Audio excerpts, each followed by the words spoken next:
Welcome back to the channel, my fellow cinephiles. Get this, imagine Jurassic Park, but instead of $1 billion theme park, Steven Spielberg looked at your street and said, yeah, let's just put dinosaurs there. That's basically the end of Oak Street.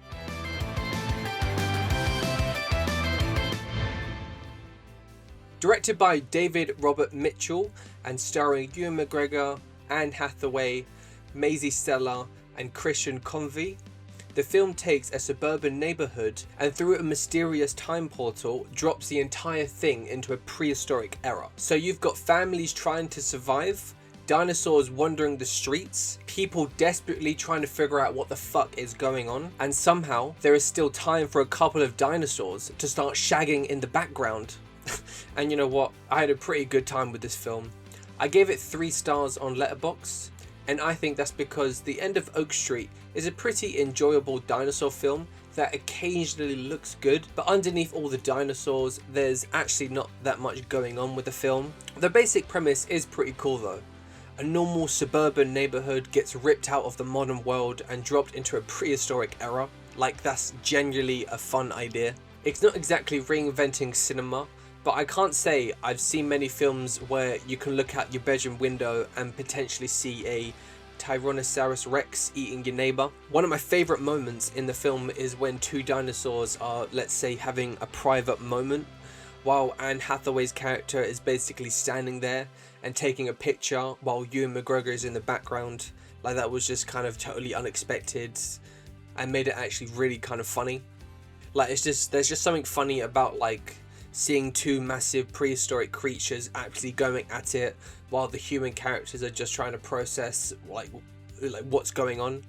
You know, it's stupid, it's funny, you know, just stuff like that. It just makes it kind of a bit more funny.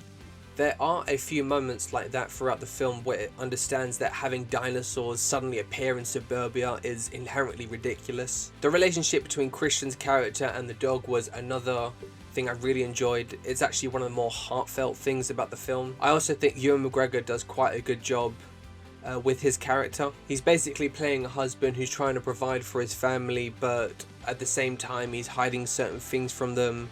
And Anne Hathaway's character is doing something similar with her own secrets, trying to write her book.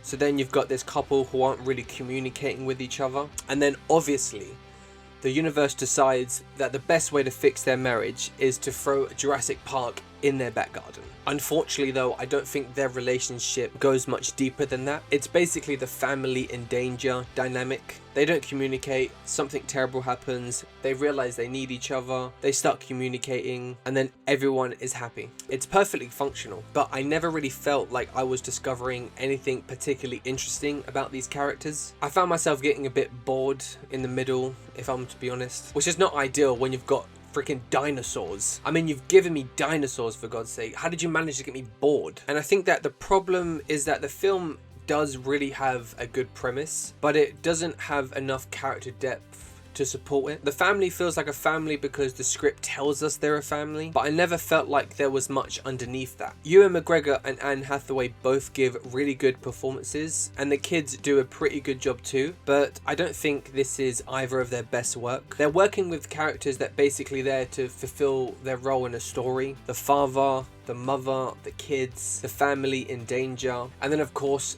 freaking dinosaurs. And speaking of dinosaurs, their visual effects was actually pretty good. I never really got any uncanny feeling from them.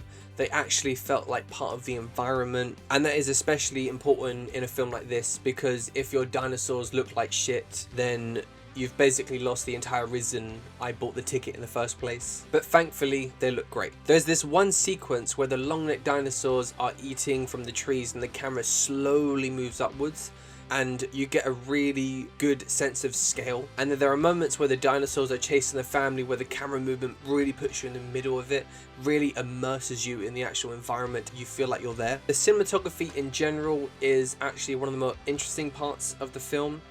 The cinematographer Mike Gielakis, I believe that's his name, I hope I'm saying it right, who has worked with David Robert Mitchell before on his films like It Follows and Under the Silver Lake. And there are some interesting choices, particularly the use of the split diopters. For anyone who doesn't know, a split diopter is essentially a lens filter that allows you to keep two different parts of the image in focus at the same time. And there are a couple of shots where I liked what they were doing. There's one shot involving Anne Hathaway crying with her daughter visible in the background, and having both parts of the image in focus makes the composition actually a bit more interesting. You've got emotion happening in the foreground while something important is also happening in the background. It gives you more to look at. But there are also some other shots where it looked strange. There was one shot involving a character and some flowers where I genuinely couldn't work out what the split diopter was doing or what the meaning was. Maybe there's some genius visual meaning behind it, but I think I completely missed it. Or maybe Mike Giolakis really just likes split diopters. I'm not ruling either possibility out, but overall I like the cinematography. The framing is pretty conventional, which is not a bad thing. The lighting is pretty naturalistic,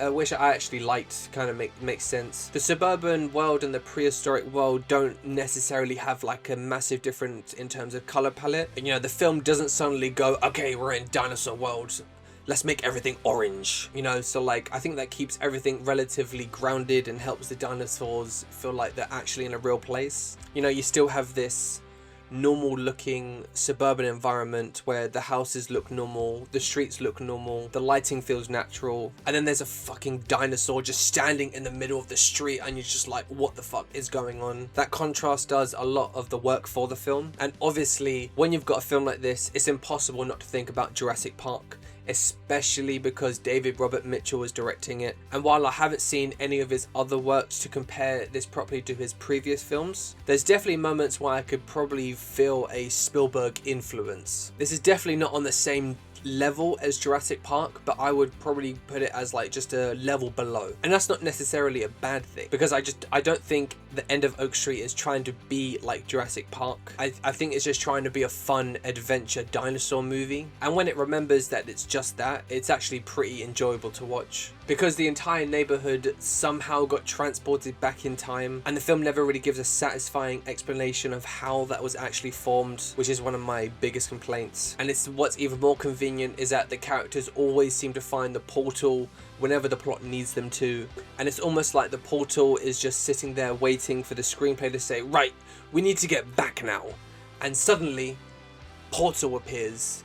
It's just basically a film's fast travel system, and that made the ending feel a bit more rushed, in my opinion. I wanted to know where the portal came from. How did they go back? And never really explained that. One moment that did actually surprise me though was when Ewan McGregor's character died and was eaten by the dinosaur. I actually thought that it was going to be a stereotypical film where, you know, the entire family was going to make it out, and then it was just suddenly, nope, dinosaur, dead, eaten. And I actually sort of jumped up in my seat a little bit in the cinema, but like, oh, okay, it's doing something different, I like it. And for a brief moment I thought, okay, this film might have some fucking balls. And then the whole time loop element comes into play, and that eventually brings him back at the end, which does make sense in the context of the story. But it also makes me wonder whether the death was mainly there for a bit of shock value, because it certainly did shock me. And I was thinking, well, fuck, they actually killed him. And then the whole movie basically goes, don't worry mate, we got a portal,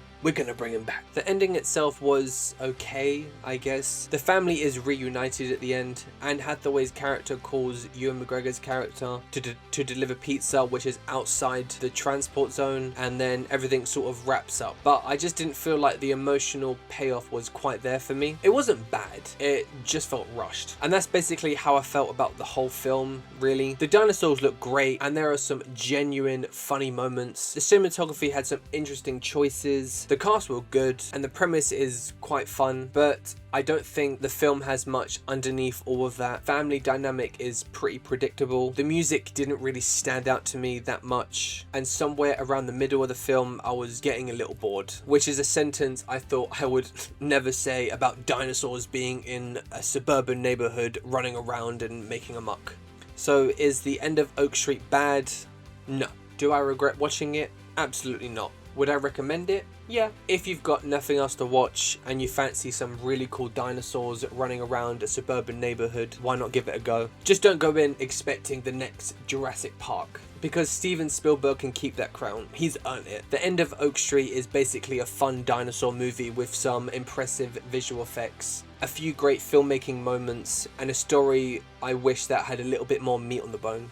Well, appreciate you watching this review of The End of Oak Street. Let me know what you think in the comments of the film, and I will see you next time.